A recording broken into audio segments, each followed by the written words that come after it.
Bhagavad Gita, chapter 9, text 30. Čítame z Bhagavad Gity 9. kapitoly, verš číslo 30. Even if one commits the most abominable action, if he is engaged in devotional service, he is to be considered saintly because he is properly situated in his determination. Dokonca aj človek, ktorý sa dopustil najohavnejšieho činu, by mal byť považovaný za svätého, ak mi oddane slúži, pretože jeho rozhodnosť je správna. Purport by His Divine Grace, A.C. Bhaktivedanta Swami Prabhupada. The word Sudarachara used in this verse is very significant and we should understand it properly. Význam od jeho božskej milosti Šrilu Prabhupádu. Slovo Sudarachara, ktoré Krishna použil v tomto verši, je veľmi dôležité a mali by sme mu správne porozumieť. When a living entity is conditioned, he has two kinds of activities. One is conditional and the other is unconditional. And the other is constitutional. Živá bytosť sa vo svojom podmienenom stave zamestnáva dvomi druhmi činností, podmienenými a nepodmienenými prirodzenými. As for protecting the body or abiding by the rules of society and state, certainly there are different activities even for the devotees in connection with the conditional life, and such activities are called conditional.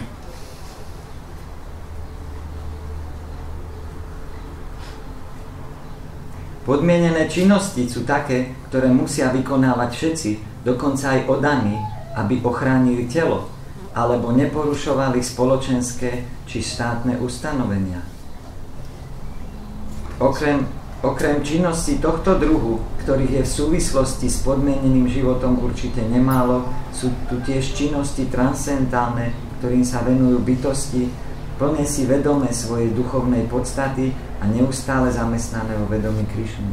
Besides these, the living entity, who is fully conscious of his spiritual nature and is engaged in Krishna consciousness, or the devotional service of the Lord, has activities which are called transcendental. Okrem činnosti You did that, right? Yeah, I read it already because it was... Such activities are performed in his constitutional position, and they are technically called devotional service. Takéto činnosti sa nazývajú oddaná služba Najvyššiemu Pánovi a sú celkom prirodzené. Now in the conditioned state, sometimes devotional service and the conditioned service in relation to the body will parallel one another. V podmienenom živote idú oddaná služba a podmienené činnosti týkajúce sa tohto tela niekedy súčasne vedľa seba, inokedy sa naopak môžu stretávať. But then again, sometimes these activities become opposed to one another. Oddaný sa veľmi snaží, aby neurobil nič, čo by mohlo narušiť celú situáciu.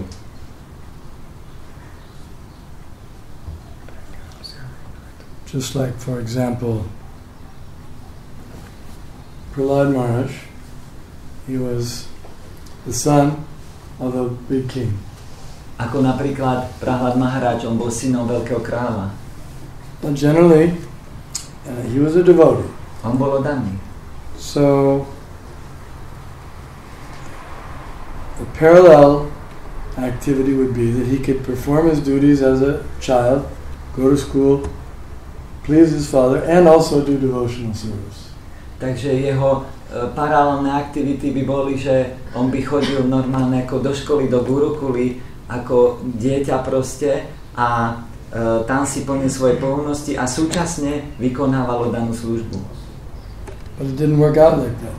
Ale to nefungovalo. He tried. On sa pokúšal. But his father was impossible. Ale jeho otec proste s tým nesúhlasil. His father tried to stop his devotional service. A jeho otec sa pokúšal zastaviť oddanú službu. And when he couldn't stop his devotional service, he tried to kill the boy. A keď mu nemohol zastaviť jeho danú službu, tak sa pokúšal zabiť chlapca. And still Prahlad, there was nothing he could do. He didn't oppose his father. A napriek tomu Prahlad, on sa ako nestával proti svojmu otcovi. He just engaged in devotional service. On sa jednoducho len zamestnával ďalej v oddanej službe. But then Lord Nrsingadev came and killed the father.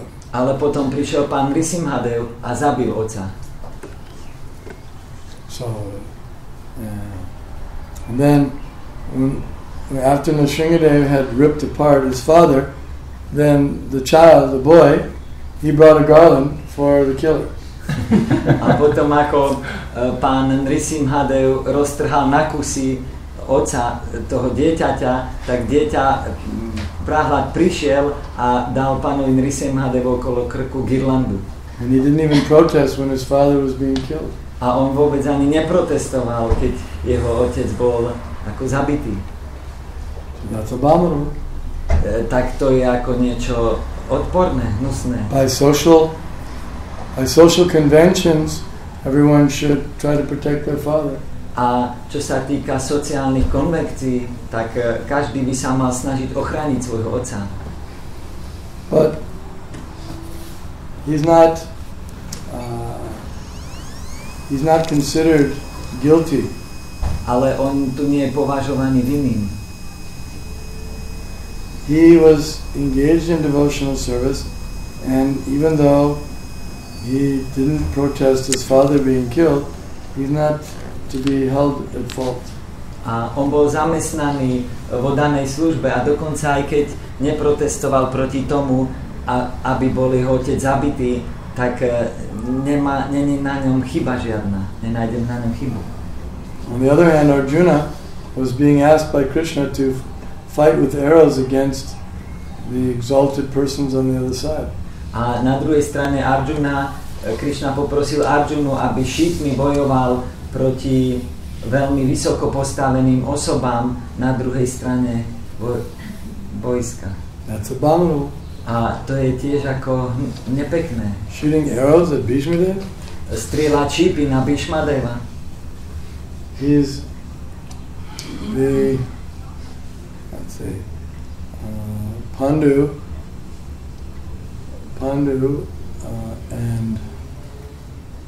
Pandu and Dhritarashtra and Vidura are the sons of Vichittavirya. And Vichittavirya, not exactly the sons of Vichittavirya, more or less the sons of Vichittavirya. And Vichittavirya, he's the younger brother of Bhishma. Pandu, Dhritarashtra a Vidura, oni sú takmer všetci synmi Vichitravíru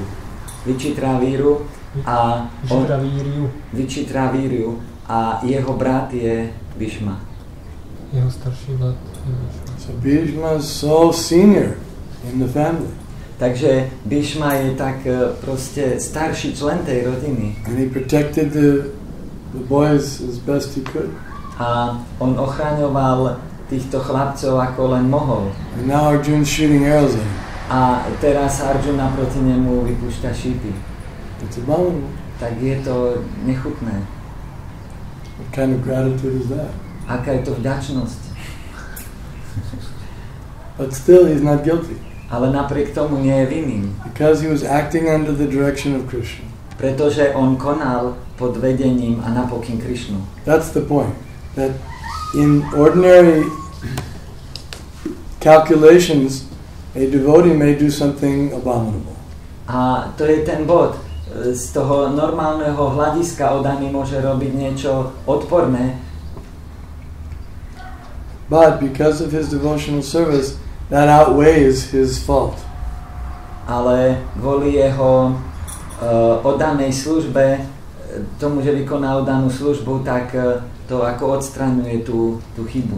Someone may say that's not fair. A niekto môže povedať, že to nie je ako fair.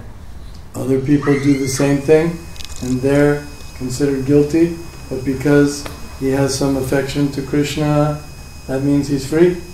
A ostatní ľudia robia to isté a ich považujú za vinných, ale za to, že niekto má trošku náklonnosti ku Krishnovi, tak toho akože môže z toho oslobodzovať. This is favoritism.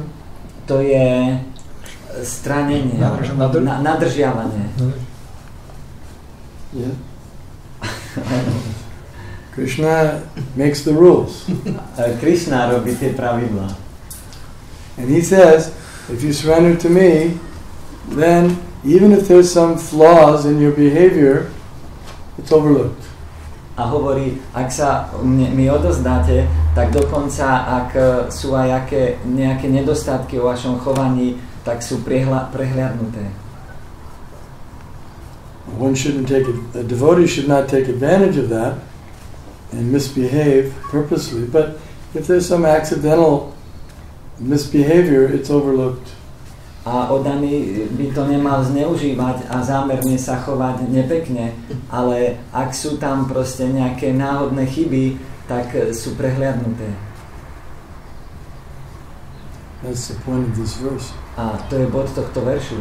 Because the person has taken on such an important service by surrendering to Krishna, even if there's some mistake on his part, it's to be overlooked.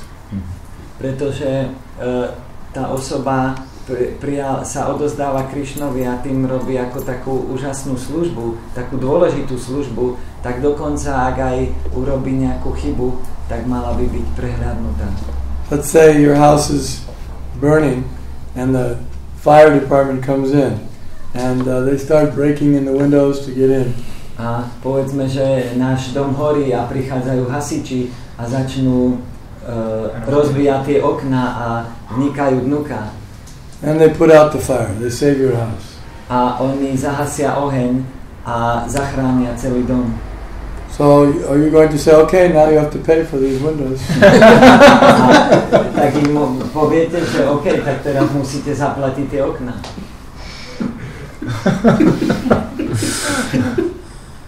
That wouldn't be very nice. Tak to by nebolo veľmi pekné. No.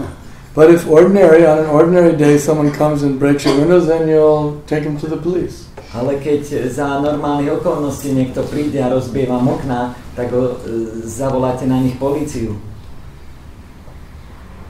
So, because a devotee is giving everything on behalf of Krishna, and serving Krishna means serving all living entities. A pretože oddaný on dáva všetko Krišnovi a slúžiť Krišnovi znamená slúžiť všetkým živým bytostiam.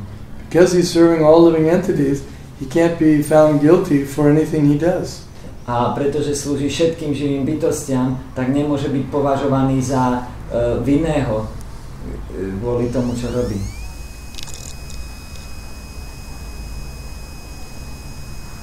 Therefore, the important point is to always be engaged in devotional service. Preto ten dôležitý bod je byť neustále zamestnaný v danej službe. The idea is that if one, due to some past conditioning, if he accidentally falls down, but then he continues to engage in devotional service, then Krishna overlooks it. Takže tá idea toho je, že ak niekto kvôli podmieneniu z minulosti nejak náhodne poklesne na chvíľku, ale ďalej pokračuje v službe, tak Krishna to prehliada. And Krishna tells everyone else that they should also overlook it. A Krishna hovorí všetkým ostatným tiež, že by to mali prehliadať. This is the exalted position of devotees. A toto je tá vznešená, vysoko postavená pozícia oddaných. The idea is that there's no other purification that's better than devotional service. A tá idea v tom je, že neexistuje lepšia očista, ako je oddaná služba. Let's say a devotee falls down. Povedzme, že oddaný poklesne. So what is he supposed to do? Tak čo by mal robiť? Fast? Postiť? Or plant trees? Alebo sadiť stromky? Or dig wells? Alebo kopať studne? Open a hospital? Alebo otvárať nemocnice? No. These things, they may be good or pious, but still they don't compare to devotional service. Áno, tieto veci môžu byť dobré, môžu byť zbožné, ale nedajú sa porovnať k danej službe. The best thing he can do is to engage in devotional service. That rectifies his fault. Tá najlepšia vec, čo môže robiť, je zamestnať sa ďalej do danej služby a to napraví tú jeho chybu. Of course, there may be some other things he can do also. Samozrejme, tam môžu byť tiež aj iné veci, ktoré môže robiť. For example, Lord Shiva says, in I think it's Shiva Tantra or something, he says that if someone steals from a person or a devotee or something like that, he should, when he realizes that he made the mistake, he should pay back in double what he stole. Ako napríklad pán Shiva hovorí, myslím, že to je Shiva Tantre, že ak niekto ukradne niečo oddanému, tak by a potom alebo niekomu a potom pochopí, že čo spravil, že urobil chybu, tak by mu mal to vrátiť dvojnásobne. That happened to me once. Sometime one person stole from me, and then he realized that it was a bad thing to do, so he paid back double, and I was satisfied. A toto sa mi stalo, raz mi jedna osoba ukradla niečo a pochopila, že je to zlé, že urobil chybu, tak mi to dvojnásobne proste zaplatil a proste vyriešilo sa. Bol som spokojný. He apologized and he paid double. A on sa ospravedlnil a zaplatil mi dvojnásobok. So Lord Shiva was right. Takže pán Shiva mal pravdu.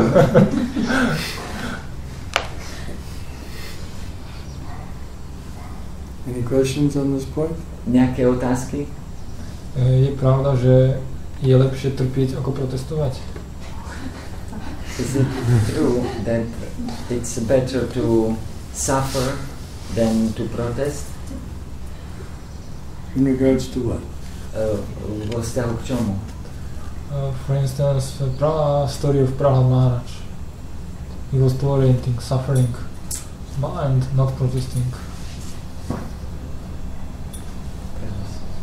Vo vzťahu k príbehu Prahladovi Maharajovi, že on toleroval a trpel, ale neprotestoval. His father was very powerful. Jeho otec bol veľmi mocný. He was just a little boy. A on bol iba malý chlapec. What could he do? Čo mohol robiť?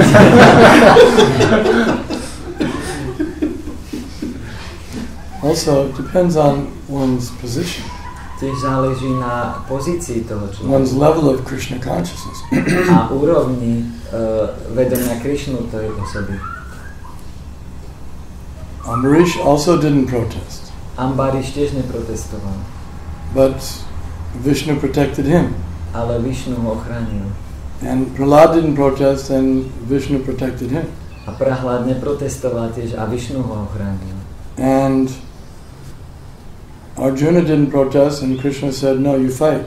A Arjuna, on neprotestoval, ale Krishna mu povedal, nie, ty bojuj. So it depends on the circumstance. Záleží na tých okolnostiach. Jesus said, turn the other cheek. Ježiš povedal, že nastav druhú stranu, druhé líce. And Haridas Thakur didn't protest. A Haridas Thakur neprotestoval. So generally, a devotee may not protest on his own behalf. A vo všeobecnosti oddaní by ako kvôli sebe samým nemali protestovať. Nityananda Prabhu didn't protest. Nityananda Prabhu neprotestoval. But Lord Chaitanya became very furious when he heard that Nityananda was attacked. Ale pán Chaitanya bol veľmi rozhnevaný, keď počul, že pánu Nityanandu napadli.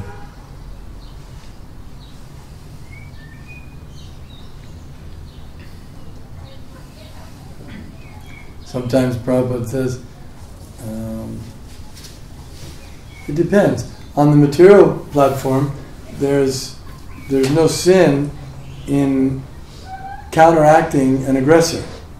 Na tej materiálnej úrovni nie je to hriech, keď toho agresora, keď mu to vraciame.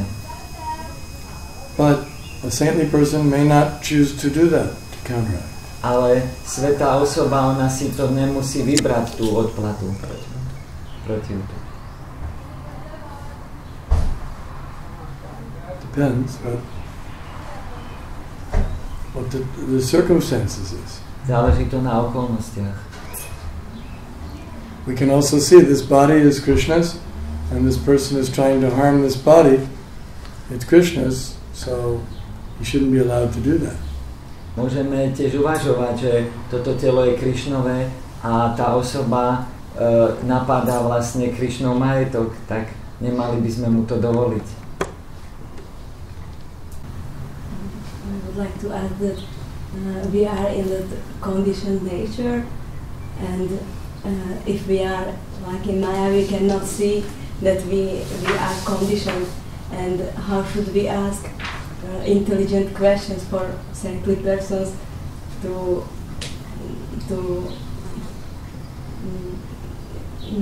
make better our situation in devotional service if we actually don't see that we are which position we are. Že som sa pýtala, že keď sme ako podmenení, že sme v máji v skutočnosti, tak nevidíme, že sme v máji, ako sa máme pýtať potom od svätých osôb inteligentné otázky, keď v skutočnosti nevieme, že aká je naša pozícia.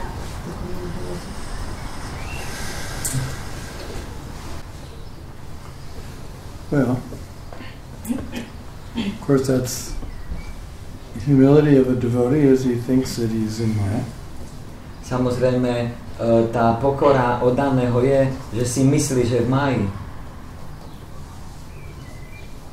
But if he's engaged in devotional service, he's very dear to Krishna. Ale ak je zamestnaný v oddanej službe, tak je veľmi drahý Krišnovi. And his questions will be much appreciated. A jeho otázky budú veľmi ocenené. So it may not be that one is conditioned, maybe just that's humility. Ono to nemusí byť, že on je podmienený. Možno je to len jeho pokora. But even if one is conditioned, if he is sincere and he wants to get out of that conditioning, and he asks questions with that in mind, then that's appreciated. Ale dokonca, ak nie je niekto podmienený, ale je úprimný a chce sa dostať z toho podmienenia a kvôli tomu sa pýta, dáva tie otázky, tak to je oceňované. Sometimes a person would ask Srila Prabhupada a question, and maybe the question wasn't so perfect, so Prabhupada would give a different answer, but he gave the answer that the person needed. A niekedy Srilu Prabhupádu sa pýtali rovnaké ako otázky rozličné osoby, hej, a nejaké otázky, hej, a Prabhupáda im dal rôzne odpovede na tú istú otázku podľa toho, čo tá osoba potrebovala. So the saintly person knows how to give the right answer even if the question is not right. A svätá osoba, ona vie, ako dať správnu odpoveď, dokonca aj vtedy, keď tá otázka nie je správna. Nie je veľmi ako dobrá.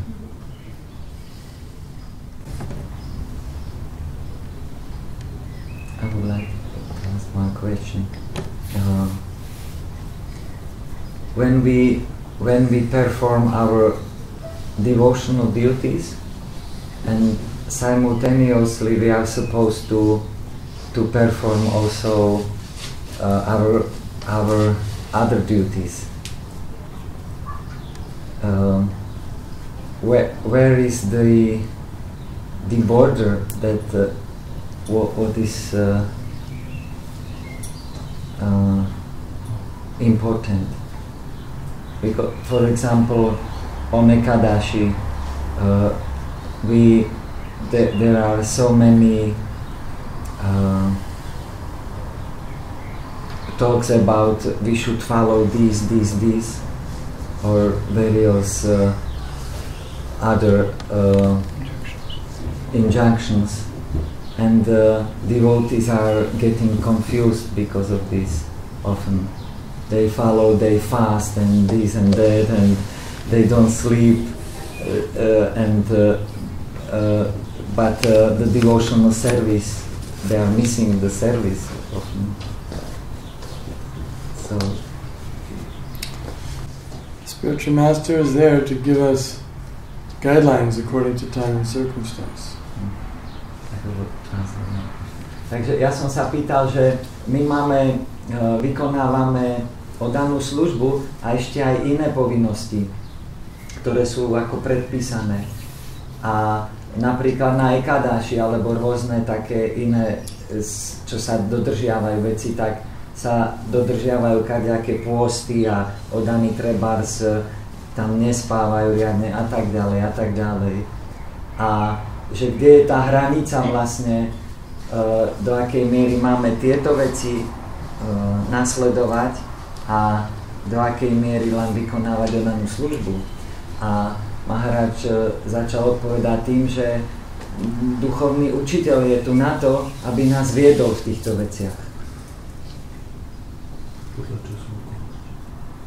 Podľa času a okolností. Podľa času a okolností. You said that spiritual master is here to guide us. Yes. Dharmasya tattvam nihitam guhayam mahajano yena katasa panta.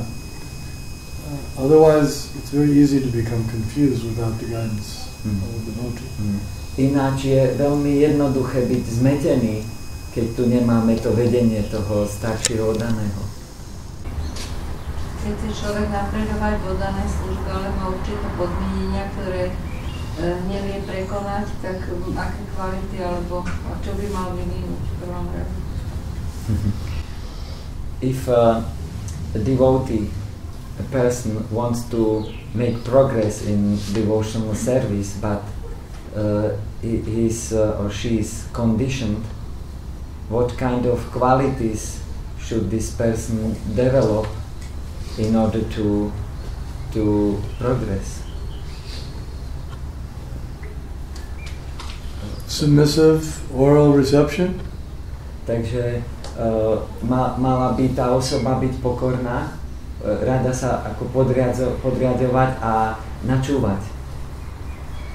Enthusiasm to perform devotional service. Mala by byť entuziastická vo vykonávaní oddanej služby. Eagerness to hear about Krishna. Dychtivá načúvať o Krishnovi. To speak about Krishna. Rozprávať o Krishnovi. Serve Krishna, slúžiť Krishnovi, worship Krishna, uctievať Krishnu, offer prayers to Krishna, modliť sa po Krishnovi. So many things to be done in devotional service. Toľko veľa vecí je, čo sa robia v rámci oddanej služby. You should be eager to do them. A tá osoba by mala byť dychtivá to všetko like robiť. If you want to become an expert piano player. Ako keď sa chcete stať expertným klavíristom. So now the teacher says, okay, you have to do these exercises for your hands. A teraz vám učiteľ povie, že musíte robiť takéto cvičenia na prsty. So, do you want to become an expert piano player? Takže chceš sa stať expertným klavíristom? If you say yes, ak povieš áno, then what do you do? Tak čo robíš? You do the exercise, then you have to follow, you play. Tak robíš tie cvičenia, potom musíš practice every day. Každý deň praktikovať. So many things. Toľko vecí. Follow the teacher. Nasledovať učiteľa. That's why we take guru. Preto my príjmame gurua. Guru tells us what to do, and because we want to make spiritual progress, then we do it. A guru nám hovorí, že čo máme robiť. A pretože my chceme robiť duchovný pokrok, tak to robíme. He knows we're conditioned, but he can lead us out of that condition. A on pozná naše podmienenie, ale on je schopný proste nás z toho podmienenia vyviesť.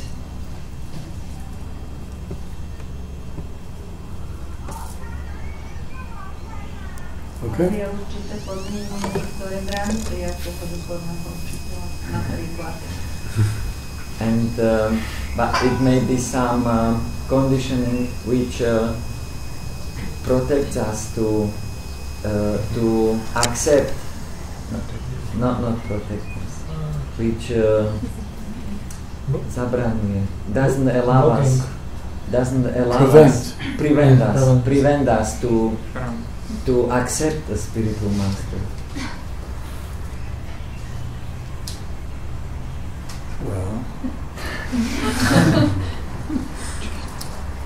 yes, but that's our choice.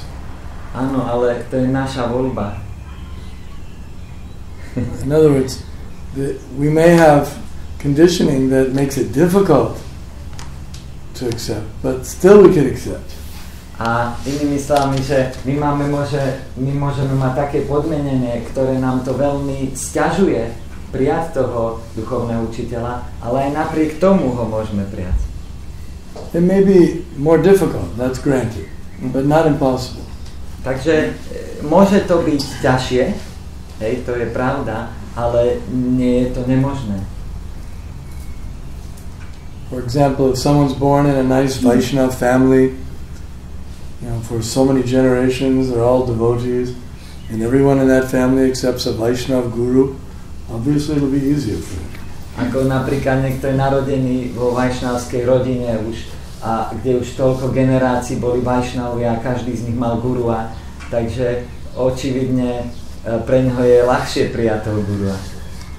And someone who's born, never heard of Krishna, doesn't know what guru is, been cheated so many times in their life, and so then they don't have the same, it's not as easy for them, but it's not impossible. A niekto môže byť narodený v rodine, kde nikdy proste nepočul o Krišnovi, nepočul o guruovi a celý život bol neustále len podvádzaný, klamaný, takže preňho to môže byť ťažšie prijať toho gurua, ale nie je to nemožné. There's another factor. Patita Pavana, Tava Avatar. Lord Chaitanya is the savior of the most fallen. So actually the more fallen you are, the better opportunity you have. A ešte je tu iný faktor, že pán Chaitanya je Patita Pavana, on je záchranca pokleslých duší, takže čím ste viac pokleslejší, tým väčšiu máte príležitosť získať jeho milosť. So if you're air conditioned, then you have more advantage than the others. Takže keď sme proste viac ako podmienení, tak máme vlastne väčšiu výhodu ako iní. So you can't say it's not possible for me. Takže I'm the most fallen, therefore you have a better chance. Takže nemôžeme povedať, že pre mňa to je nemožné, lebo ak sme viac poklesli, tak tým máme ešte väčšiu šancu vlastne. No excuses. Takže neexistuje tu výhovorka.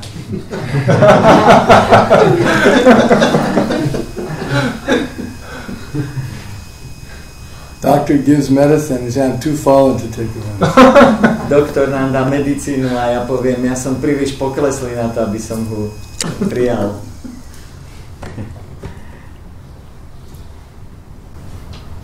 Ja by som sa chcela spýtať, že čo všetko máme robiť, aby sme mali dostatočne očistenú myseľ a boli pripravení na smrť. What should we do that our mind is Our mind will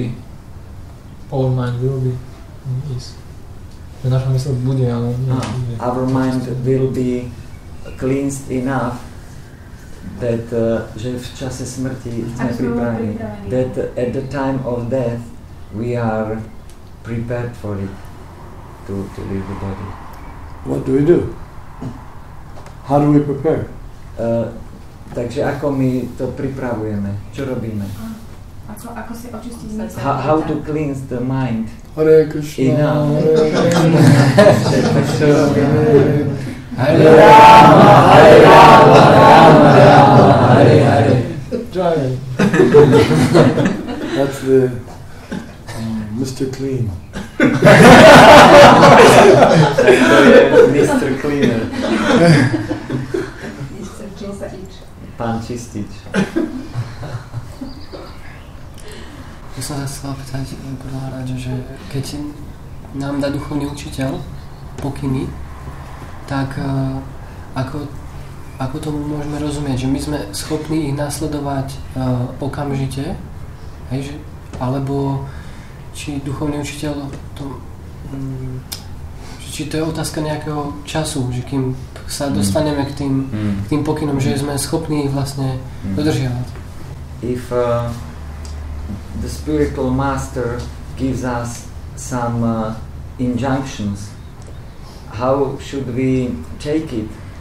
Is it so that we are supposed to do it immediately, or is it the question of some time that depends. Takže záleží, je to rôzne. If he says bring me a glass of water, you don't have to meditate on that for 3 years. Ak nám povie prines mi pohár vody, tak nemusíme na to meditovať 3 roky. But if he tells you, I want you to, spread Krishna consciousness and open up a big center in Siberia or something, then it may take a little time. Ale ak vám povie, že chcem, aby si rozširoval vedomie Krishnu a otvoril veľké centrum na Sibíri, tak to môže zabrať nejaký čas. So, depends on the instruction. Záleží to na tom pokyne, aký je. But in principle, we should try to take it up as soon as possible. Ale v tom princípe my by sme sa ho mali zhostiť čím najskôr toho pokynu. But it may become apparent that this is not something that I can do immediately, or at least I don't see how I can do it immediately. Ale môže to byť jasné, že zistíme, že toto nie je niečo, čo dokážem robiť okamžite. So then we should always be alert. When the opportunity will come, I can fulfill this. A my by sme mali potom byť vždy taký pripravení a čakať na to, že keď príde tá príležitosť, tak okamžite to spravíme. Any other question? Nejaké iné otázky? Okay, Bhagavad Gita ki jai. His Holiness Danavir Maharaj ki jai.